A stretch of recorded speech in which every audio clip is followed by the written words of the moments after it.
درود بر شما. با عرض احترام شوکتی محمد در خدمت شما بینندگان گرامی هستم و برنامه خبری تحلیلی پیام نیوز را تقدیمتان میکنم. حالا توجه کنید به سرخط خبرها.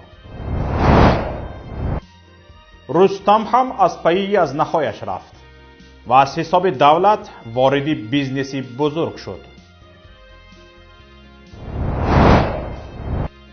دادگاه شهر دوشنبه شکایت کاساسیونی نیلوفر رجبووا را به تغییر گذاشته است.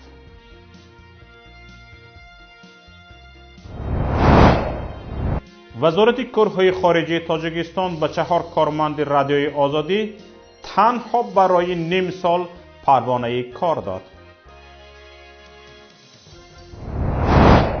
پارلمان تاجیکستان که قبلا در خدمت دامادها و دادر عروس امام علی رحمان بود و بیزنس های بزرگی آنها را از پرداخت باج و اندازها آزاد می کرد، چند روز آخر در خدمت پسر رئیس جمهور رستم امام علی قرار گرفته است. امروز پارلمان 2 پروژه بزرگی 3 شرکت متعلق به پسر رئیس جمهور را از پرداخت باج و اندازها آزاد کرد. پسر بزرگ رئیس جمهور که همزمان وظیفه شهرداری پایتخت را اجرا می کند و طبق قانون تاجیکستان مشغول شدن به بیزنس برایش منع است، با سرعت وارد بیزنسی بزرگ می شود و پارلمان باشد راه را برایش هموار می کند. روز دوشنبه 20 ژانویه مجلس نمایندگان مجلس عالی تاجیکستان سازشنامه بین حکومت تاجیکستان، جمعیت دارای مسئولیتش محدودی اویستا گروه و شرکت ازبکستانی آرتل انجینیرینگ اند منیجمنت درباره بنیاد کارخانه مشترک آرتل اویستا الکترونیکس را به تصویب رسانید. کارخانه مشترک نوتأسیس با مبلغ 10 میلیون دلار ساخته شده به استحصال مالهای برقی از جمله چنگکشک، تلویزور، ماشین جامشویی و آبگرم کنک ها مشغول خواهد شد.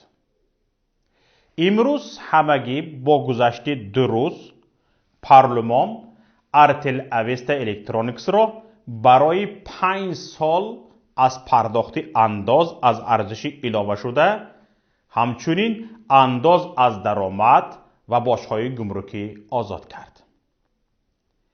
طرح آزادسازی این شرکت از انداز باج‌ها را فرخ حمرلی زاده، رئیس کمیته دولتی سرمایه‌گذاری و اداره اموال دولتی تاجیکستان در پارلمان معرفی کرد.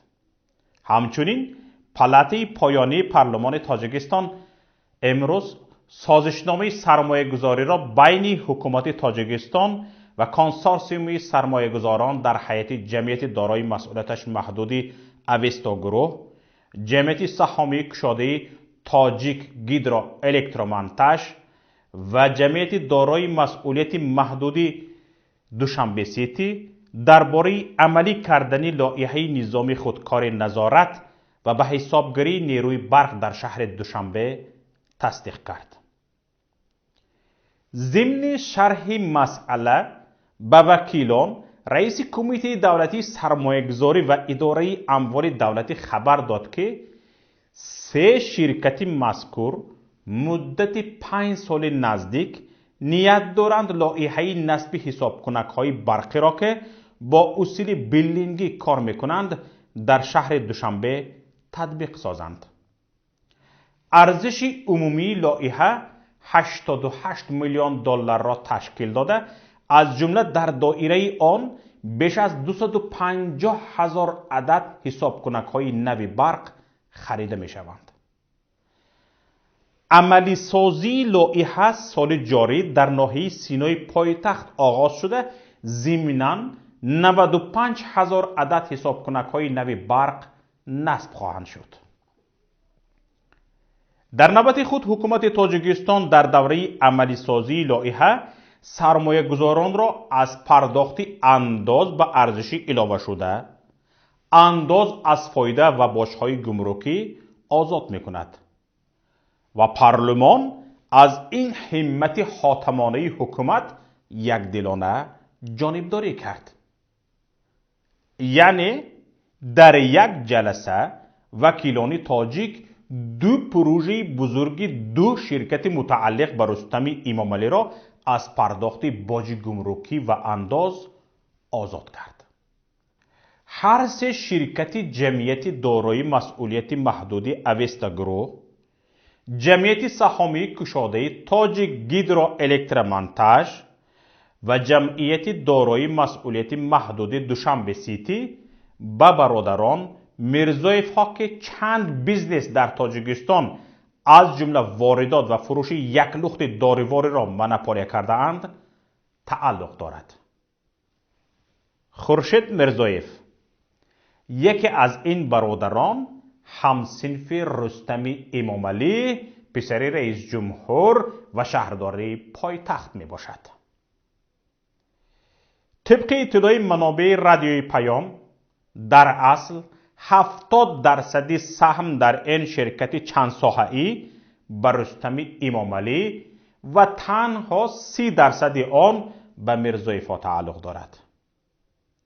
این کارخانه با دستگیری دولت با شدت پیش می رود و امکان دارد به زودی با شرکت های دامادهای رئیس جمهور وارد رقابت شود.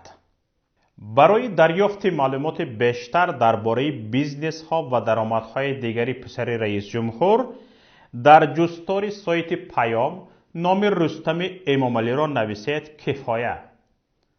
اینجا حاجت هر یک آن را گفته شیشتن هم نیست. چنانه که چند پیش یک سازمان بین المللی اعلام کرد، اولاد رئیس جمهور یگان تاش انداز سپاریدنی نیست و همین طور پارلمان را مدام مجبور میکنند که آنها را از انداز و باج گمرکی انداز از ارزشی علاوه شده آزاد کند و آزاد هم میشوند.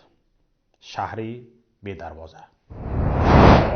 دادگاه شهر دوشنبه شکایت کاساسیونی نیلوفر رجبوف ساکن پایتخت و دختر رحمت الله رجبوف عضو زندانی حزب نهضت اسلامی تاجیکستان و خواهر روزنامه‌نگار مشهور شهرت رحمت الله را به تغییر گذاشته است. با تفصیلات بیشتر از این خبر و علاوه چند خبرها از رسانه‌های دیگر همکارم صفیه واحدова گزارش آماده کرده است. با هم میشنویم. دادگاه شهر دوشنبه شکایت کاساسیونی نیلوفر رجبوف ساکن پایتخت و دختر رحمت الله رجبوف عضو زندانی حزب نهضت اسلامی تاجیکستان را به تغییر گذاشته است. روز 18 دکبر سال گذشته دادگاه ناحیه سینای پایتخت نیلوفر رجبوف را بر اساس شکایت رعنا عبدالله و مدیر شعبه کار با زنان و عائله حکومت ناحیه سینای پایتخت با گناه میده باشی 550 سومانی جریمه بست. ولی این زنی جوان میگوید گناهی ندارد و برعکس از جانب مأموران میلیسه و نماینده اداره زنان برای سطر داشتنش بازداشت و تحقیر و اذیت شد. بررسی شکایت او روز 22 ینور زیر ریاست دادرس خورشید عزیزمتزاده در دادگاه شهر دوشنبه برگزار شد. رعنا عبدالله و در مرافعه اشتراک نداشته است. نیلوفر رجبوف قبلا از خشونت و آزار از سوی پلیس به دادستانی کلی تاجیکستان شکایت برده بود، اما تا هنوز نسبت به این شکایت او از سوی مقامات چاره‌اندیشی نشده است. این زن جوان در حال برای داشتن روسری به اداره پلیس برده شده است که مقامات تاجیکستان همیشه وجود همه گونه عملیات و بازداشت برای پوشیدن سطر را رد می‌کنند. وزارت کارهای خارجی تاجیکستان بعد از مراجعت‌ها و پایفشاری‌های پیوسته به 4 خبرنگار و کارمند فنی رادیوی آزادی برای نیم سال اکریدیتاسیا یا پروانه کار داد. این در حالی است که بر اساس مقررات در تاجیکستان اکریدیتاسیا به خبرنگاران دائمی برای 1 سال داده می شود. بنا به اطلاع بخش خبری آسیای مرکزی، مقامات وزارت روز 21 ینور گفتند Барот Юсуфи یعنی барот Али Назаров, Орзуи Карим یعنی Орзу Бедимоғов, Абдуғани Баротов ва Салоҳиддин Мирзоев то 21 июни имсол ҳаққи кор кардан доранд. ҳоло 7 корманди дигари Радиои Озодӣ дар Душанбе ва минтақаҳои дигари кишвар аз ҳаққи кор маҳруманд. вазорати корҳои хориҷии Тоҷикистон рӯзи 26 июни соли гузашта парвонаи кори Барот Юсуфиро ки муҳлати анҷомшавиаш то моҳи апрели соли 2020 буд, бозхонд кард. раҳбарияти Радиои Озодӣ аз мақомоти Тоҷикистон хостааст ки ба ҳамаи кормандони Радиои Озодӣ аккредитация дода шавад то онҳо битавонанд вазифаҳои худро анҷом диҳанд. дидмони ҳуқуқи башар Human Rights Watch созмони мӯътабари ҳомии ҳуқуқ рӯзи 14 январ ҳукумати Тоҷикистонро барои маҳдуд кардани озодии баён ва маҳрум кардани дастрасӣ ба манобеи хабарӣ танқид кард. созмон дар гузорише навишт Радиои Озодӣ аз моҳи октябр зери фишори зиёд қарор гирифт. ширкати Мегафон Тоҷикистон пойгоҳҳои нави базавии стандарти 4G-ро дар ноҳияи Спитамен ба кор даровард.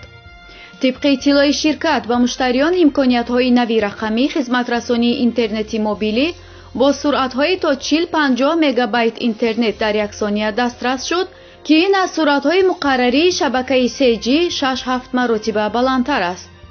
дар баробари ин нархи интернети мобилӣ бетағйир боқӣ монд. тавре дар иттилоъ омадааст суръатҳои 4G тамошои филмҳоро бо сифати аъло, боргирии файлҳои вазнин ва анҷомдиҳии дилхоҳ амалро дар интернет қулай мегардонанд.